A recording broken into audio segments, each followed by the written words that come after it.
Right now, you are likely holding a device that contains more information than the greatest libraries of the ancient world. But what if the screen in your hand simply didn't exist? If the smartphone had never been invented, the world would not just look different. The very way your brain functions would be fundamentally altered. For 99.9% of human history, your ancestors lived in a world defined by the setting of the sun and the physical presence of their tribe. By removing the smartphone, we aren't just losing an app or a camera. We are re-entering a version of the human experience that our species was actually built to handle. The first thing you would notice in this alternate reality is the return of the forgotten rhythm of night. In our world, we flood our retinas with blue light at 11 p.m., a signal that trickles into the brain and convinces it the sun is still up. This suppresses melatonin and fragments our sleep, keeping us in a state of perpetual jet lag. Without the smartphone, the quiet hours would return. You would likely experience what historians call first sleep and second sleep. You would drift off shortly after sunset, wake in the middle of the night for a few hours of quiet wakefulness, and then fall back into a second deep rest until dawn.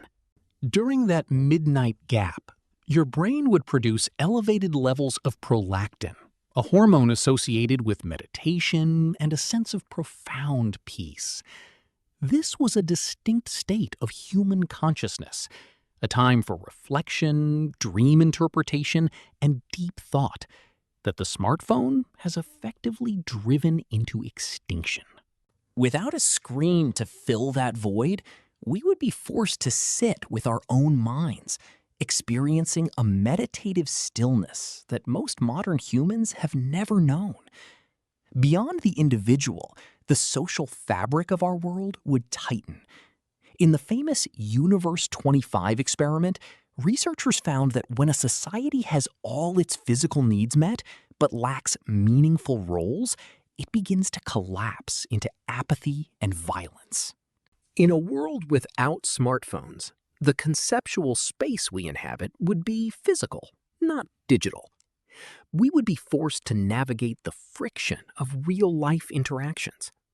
Without the ability to opt out of the species by retreating into a digital world, much like the beautiful ones who groomed themselves in isolation, we would be required to participate in the messy, difficult work of building local communities. The campfire would once again become the original theater and classroom. Instead of scrolling through short-form videos, our extra hours after dark would be spent on storytelling, the very mechanism that built human culture. We would use language to structure our memories and our identities, rather than letting an algorithm do it for us.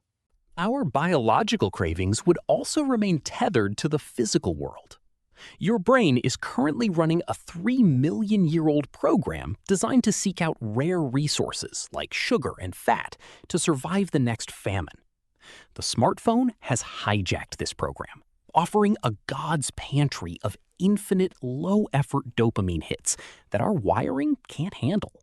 Without the device, we would have to hunt for our calories, whether informational or physical, with the same effort our ancestors used to find wild honey.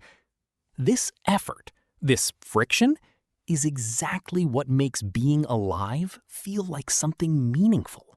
We are an animal that got way too powerful, way too fast for our own evolutionary wiring.